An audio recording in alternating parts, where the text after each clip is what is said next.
yalan. Veleke aşanmalı. Ağzı yine serverini küçükü bilen Alaşma oğlu uruşuyatır. İkisem 2 yaşar nerse. Kanı bir it oyunu elde profesyonel sıfatında ne diysen bunlara?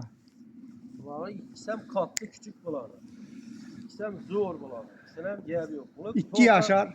Gülçü oynaydım onu. Bu 2 yaşını doldurdu. Serverini April'de 2 yaşına girer. Göremiz abi. Kayısı güçlü gelirdi bunlara. İkisem zor. İkisem gelecek. İkisem gelecek. Kimse beyalamazsa şundaki babıyla. Ama Zor oldu. Serveriniki buna karağında 5-6 kilo olsam ağır. Dan pastiyenli kancıka koyulup yatıptı.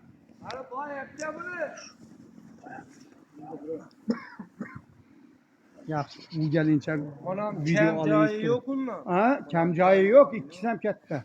İkisem kette. İkisem zor nerse. İkisem kan. Şimdi göremiz. İki zor maladoylanı birbirine uruşturup. Serveriniki etecek işi urgaçığa koşuluş oldu ahır şu güllere. Cüret mınam koştun mu urgaçığa? Çıkardı koştuk. 2 kancık koştun mu? O mınam. Bunda süngeki gengelerden o yerine getirdik bunu. Nerede öğrettiler bunu? Sen kullan mı? Oldu.